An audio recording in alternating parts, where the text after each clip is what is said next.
In this video, we're going to see how to prove Coulomb's law from Gauss's law. So let's start. So here we have a Gaussian sphere at which the center there is a charge called a positive charge, right? So there's an electric charge placed at the center, right? So now we have to calculate the Coulomb's law at the Gaussian surface when a test charge is placed at its Gaussian sphere, right? So let's assume that we know that the Gauss's law. So basically what we know about the Gauss's law is the total amount of electric flux, right, passing through the Gaussian sphere is basically equal to the charge times epsilon naught, right? This is what we have for the Gauss's law, and we have derived it in the previous video.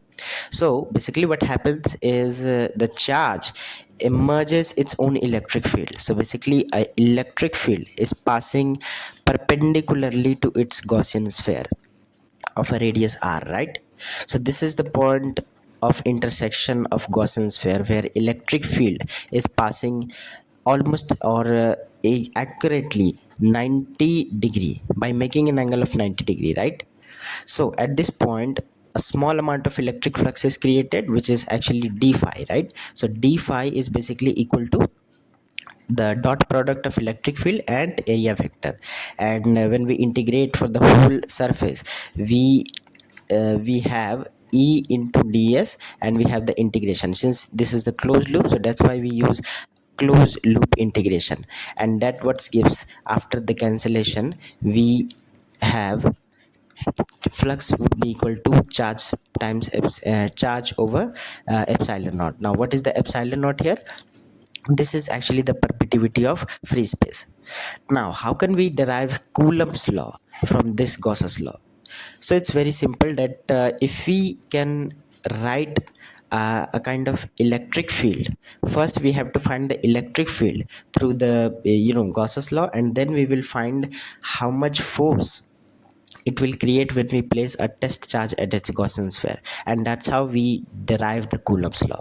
So let's know that the Gauss's law, like the total flux phi, or maybe we can say that the d phi, right? So d phi, small amount of electric flux, is created when we take a dot product of electric field through the area vector. Now what is the area vector? That's basically a very small area here where electric field is passing through in this direction. Now the area vector is also in this direction, like it is along the direction of electric field, right? So one second. So the area vector is basically in this direction.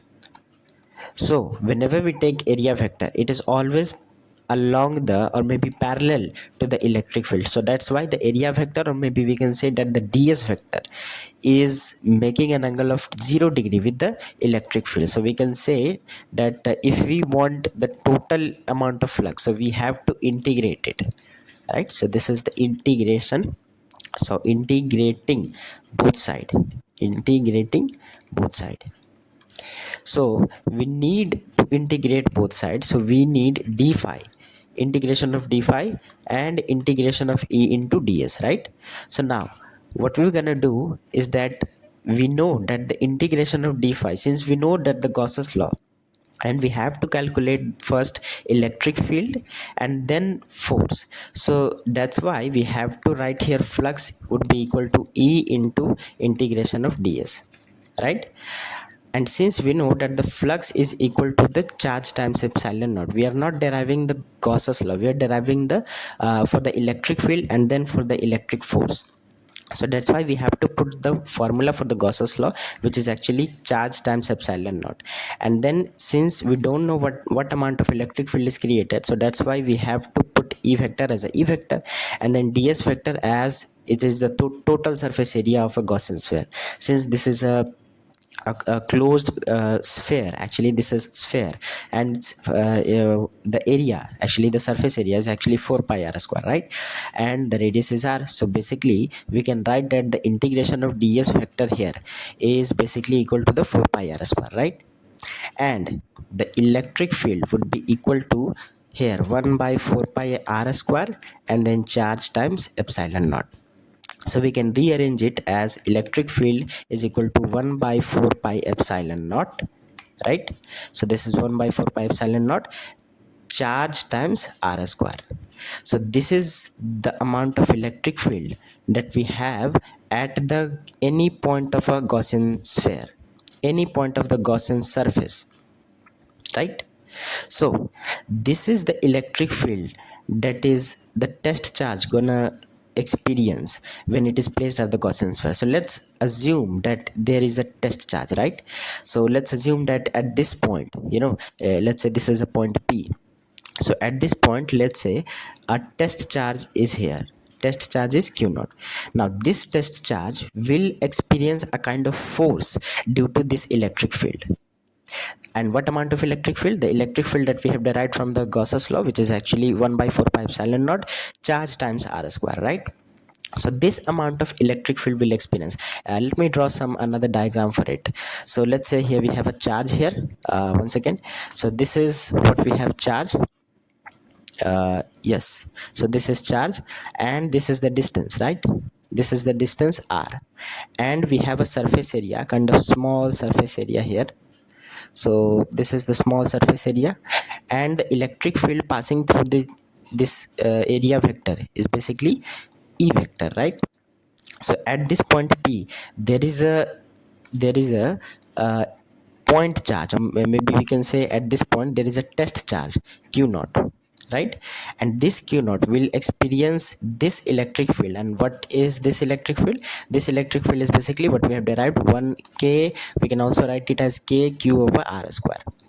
So this is the electric field that this charge will experience, and through that electric field, uh, electric force experienced by this charge, right? So this is what we have now. This test charge is q naught, and this positive charge is basically what we denoted as the large q, because due to this large q, the electric field is produced. So now if we have the test charge at this at the point P, so let's say if a test charge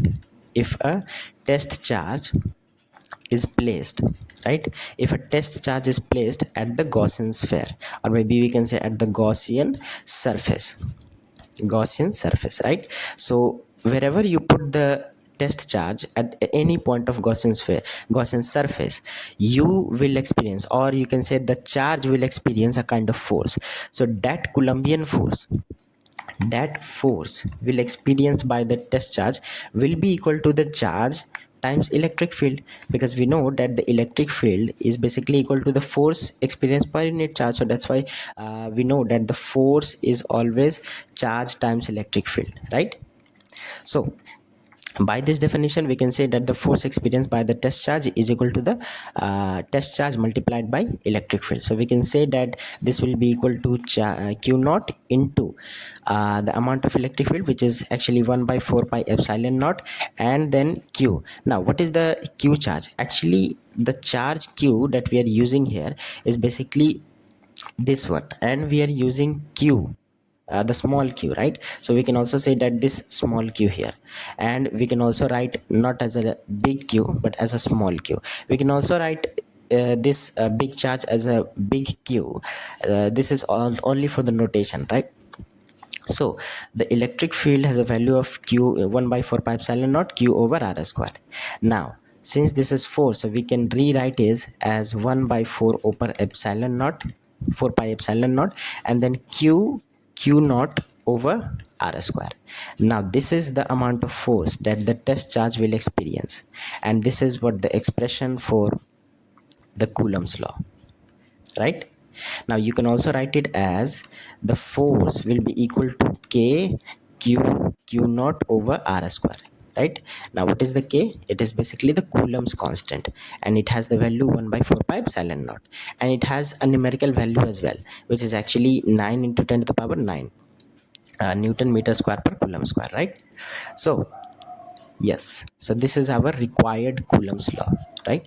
This is the Coulomb's, maybe I can write it Coulomb's law, right?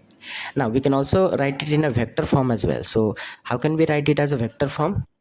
So the force vector, we can write it here as k into charge. Now charge is actually a scalar quantity, and the constant is as well a scalar quantity. So charge into q into q naught over.